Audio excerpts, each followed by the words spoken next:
የአረማዊነት ስራ እንዲቆም ብዙ ጊዜ ሞክሬ አልተሳካም። በግፍ አትግደሉን ማለት ፖለቲካ አይደለም። እንኑር ማለት ቅንጦት አይደለም። የሰው ነፍስ በምድር ላይ ትልቁና ውዱ የእግዚአብሔር ስጦታ እየለጠለጠ ቪዲዮ ቀርጾ ስልኩ ላይ ያስቀምጧል። በጣም ለየት የሚያደርግ ሰገጤ መሆኑን የምታውቀው በዛ። ብፁዕ ሲኖዶሱ ስለ ጉዳዩ በእንባ እየታጀቡ ጉዳዩን እየገለጹ ይገኛሉ። ሰይፉ ፋንታሁን በአርሲ ላይ እየተደረገ ስላለው ነገር አቋሙን እየገለጸ ይገኛል። አስጌ ዴንዳሾ ከሱ የማይጠበቅ አሳፋሪና አስነዋሪ ጉዳይ እየተገኘበት ይገኛል። ምንድነው የሚለው ነገር እስከ መጨረሻው እስከተከታተላችሁ እማሳያችሁ ይሆናል። ዛሬ ባሪፍ ቪዲዮዎች መጥቻለሁ። ሁላችሁም ላይክ እያደረጋችሁ ሐሳባችሁን እያጋራችሁ ወደ ቪዲዮ እንገባለን። ክብርነቱ ባርሲና በአካባቢው የተለያየ ግድያዎች እየተፈጸሙ ነው። የሆነ መፍትሄ መስጠት አለብን። አሁን ላይ ሀገር ውስጥ ያሉትን ሪፖርቶች አቅርብልኝ ብዬ ነበር። የት አለ እኮ አለቃ? ሌላም ሪፖርት እኮ ይዣለሁ። እንዲሁም በከፍተኛ ደረጃ ወጣቱ በስራ ማጣት ወደ አላስፈላጊ ነገር እየገባ እንደሆነ ለመዘገብ ችለናል። አንተ ሰውዬ ሪፖርት ፈልጋለሁ እኮ ነው ያልኩ። የሀገሩን የዚህን ወረ ሪፖርት ፈልጋለሁ እያልኩ ነው አለቃ። በጣም አሳሳቢ የሚባሉት እንዲሁም ነገኛ ላይ ጣት የሚያስቀስርብን ሪፖርት እኮ ነው ይዤ የመጣሁት። አና አቤት አለቃ። እና አዲሱ የመስሪያ ቤታችን ተቀጣሪ እንዴት ሪፖርት ማቅረብ እንዳለበት የተረዳው አይመስለኝም። ታዲያ አለቃ ምን እንዳስረዳው ትፈልጋለህ? የአንቺን ሪፖርት እስቲ አንብቢለት። እሺ። በእንጦጦና በአካባቢው ለሀገር ውስጥ እንዲሁም ለውጭ ዜጎች የሚሆን ሀኪንግ አስመርቀናል። በተጨማሪም የተጀመሩት የወንዞች የማስዋብ ፕሮጀክት እናጠናቀቃለን። በተጨማሪም ይበቃል። ሪፖርት ምን ማለት እንደሆነ የተግባባን ይመስለኛል። ይቅርታ አለቃ፣ ይህን አይምሮ አይፈቅድልኝ። ማለት እንደ ማንኛውም የዚህ ሀገር ዜጋ እድገትና ብልጽግናን የምቃወም ሰው እንደዚህ የሚል ሰው አለ ግን በዚህ ሰዓት እንደዚህ የሚል ሰው አለ ይሄን ነገር እቃወማለሁ የሚል ሰው የለም። እውነት እንነጋገር ከተባለ ማለት ነው የሰበሰበው ሪፖርት ምንም የሚዋሽና የሚካድ ነገር አይደለም። በቃ ሪያሊቲው እየታፈነ ያለ ነገር አለ፣ በጣም ብዙ ነገር። ግን እስቲ ግን እንየው። በሀገር ላይ የሚደረጉት ምርገቶች በጣም ጠቃሚ ናቸው። ግን ከምንም በላይ መቅደም ያለበት ሰው በሰላም ወጥቶ መግባት ሲችል ነው ሌላው ነገር የሚቀጥለው። ይቅርታ አድርግልኝና አለቃ ምክር አያስፈልገውም። ምን መስራት እንዳለበት ጠንቅቆ ያውቃል። በነገራችን ላይ እንዳንቺ ያሉ ከስር ለትንሽ ጥቅም የሚከሰከሱ ግለሰቦች ናቸው መንግስት ትኩረቱን ወዴት ማድረግ እንዳለበት አጀንዳ የሚያስቀይሩት። ስርዓት ይሄ ቢሮ እንጂ መከራከሪያ ቦታ አይደለም። ጥሩ፣ ወደ ቦታው በቀይል እናሰማራለን። ሁሉንም እናስተካክላለን። ይሄ ብቻ በቂ አይደለም እና ህዝቡ መረጃ መስማት ይፈልጋል። ልክ በሚዲያ ስለምንሰራቸው ልማቶች እንደምንገልጽ እንደ ሀገር እንደዚህ አይነት ችግሮች ሲያጋጥመን ምን አይነት መፍትሄ እንደሰጠን ምን ላይ እንደደረስን መስማት ይፈልጋል። ስለዚህ ህዝባችን የዋህ ነው። ለጉዳይ የሰጠነውን ትኩረት ሲመለከት በብዙ እጥፍ ያግዘናል እና ይህን ህዝብ ሳናጠው እንፍጠር። በጣም የምደግፈውና በጣም አፕሪሺየት የማደርገው ነገር ነው። ከስር ያሉት ናቸው በጣም ለብዙ ነገር እንግዲህ ተቃውሞና እንቅፋት እየሆኑ ያሉት ብዬ ነው ማስበው እኔና ይሄ ነገር በጣም መስተካከል አለበት ብዬ አስባለሁ። የሚገርም ቪዲዮ ነው። በጣም ያስተምራል ብዬ ስላሰብኩ ነው ለእናንተ ያቀረብኩላችሁ። እስቲ ሐሳባችሁን አጋሩበት ስለዚህ ጉዳይ። እኔን ችግር የማውቀው እኔ ነኝ። በአሁኑ ጊዜ በሀገራችን በኢትዮጵያ እየተካሄደ ያለው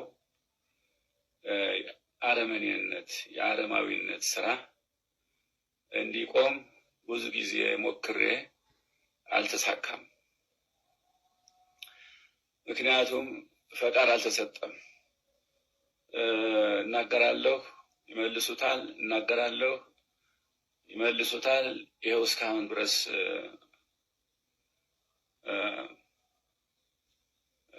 ምንም አይነት ፈቃድ አልተገኘም እና ሁላችሁም ወገኖቻችን ማወቅ ያለባችሁ እዚህ ያለውን ችግር የኔን ችግር የማውቀው እኔ ነኝ። እየተካሄደ ያለው የአረማዊነት ስራ ብዙ ጊዜ ሞክሬያለሁ ለመቃወም፣ ግን ስላልተፈቀደ ወይም ወደ አየር ለመውጣት ስላልተፈቀደ እየታፈነ እየቀረ ነው እስካሁን ድረስ። ያው እንግዲህ ብፁዕ ፓትርያርኩ እንግዲህ ይህን ነገር እያሉ ያሉት ስለ አርሲው ነገር ብዙ ሰዎች እንግዲህ በጣም ተቃውሞና ጫና እያደረጉባቸው ይገኙ ነበርና ያን ነገር ለምንድነው ማታወግዙት? ለምንድነው መግለጫ ማትሰጡት? በጣም አስተውላችሁ የምታውቁ ከሆነ በየሚዲያው ላይ በብር እየተከፈሉ ነው፣ እየተገዙ ነው፣ ብዙ ነገር እየተባለ ነበርና ለዛ ነው ይህን ነገር ማብራሪያ የሰጡትና እጅግ ያሳዝናል። ይህ ነገር ደግሞ መሆን አለበት ብዬ አላስብም። እናንተ ምን ታስባላችሁ በዚህ ጉዳይ ላይ? ሐሳባችሁን እስቲ ሼር አድርጉበት ስለ አባታችን ስላሉት ነገር። በግፍ አትግደሉን ማለት ፖለቲካ አይደለም። እንኑር ማለት ቅንጦት አይደለም። የሰው ነፍስ በምድር ላይ ትልቁና ውዱ የእግዚአብሔር ስጦታ ነው። ስለዚህ የሰው ነፍስ ዋጋ ይኑረው ብሎ መጮ የትርፍ አጀንዳ ወይም የፖለቲካ ቁማር ሊሆን ከቶ አይችልም። ማንኛውም ኦርቶዶክሳዊ ብሎም ሰብአዊ ፍጡር ይህንን የመኖር ነፃነቱን የመጠየቅ ድምፁን የማሰማትና የመጮህ ሙሉ መብት አለው። ዝምታ የሞት አጋዥ መሆን ነው ሲል ተወዳጁ ሰይፉ ፋንታሁን ሐዘኑን ገልጿል። ፍትህ አው የፖለቲካ ማራመጃ ነው ብዬ እኔ አላስብም በፍጹም። እንግዲህ ሰይፉ ፋንታውን የተናገረው ነገር እኔ በጣም አፕሪሺየት ማድረገውና ከሱም በጣም የምጠብቀው በጣም ምርጥ ነገር ነውና እናንተስ የሰይፉ ፋንታውን ንግግርን እንዴት አያችሁት? ይሄ ነገር የማይገናኝ ነገር ነው እንግዲህ እየተደረገም ያለው። አሁንም ደግሞ ድምጽ ለወገኖቻችን ማለት እፈልጋለሁ። በመጀመሪያ ሰባዊነት ከሃይማኖትም ከምንም መጀመሪያ ሰባዊነትና መኖር ይቀድማል ብዬ አስባለሁ። የሰይፉን ንግግር እንዴት አያችሁት እናንተ? ምን ሆኗል? ከሚስቱ ጋር ያለ እየለጠለጠ ቪዲዮ ቀርጾ ስልኩ ላይ አስቀምጧል።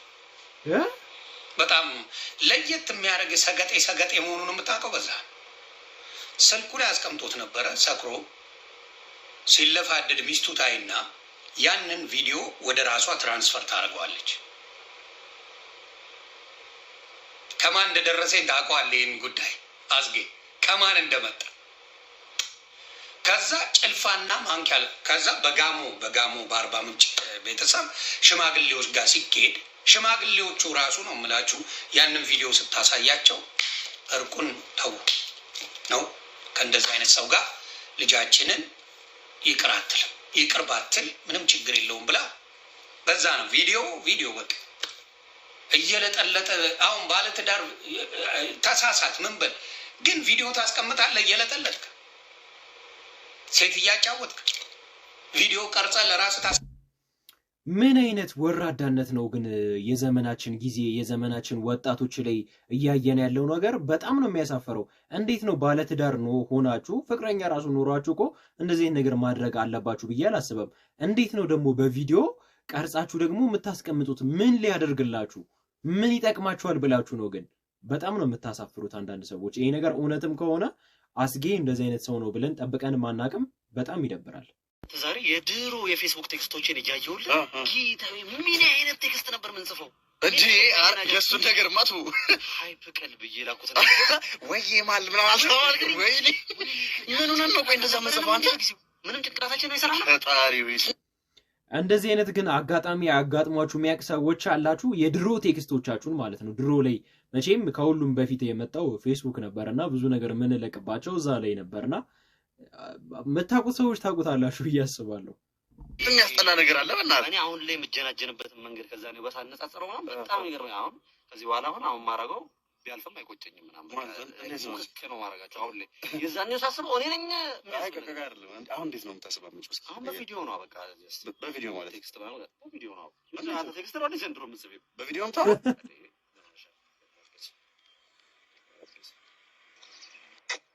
የኔ ቆንጆ ምን እሺ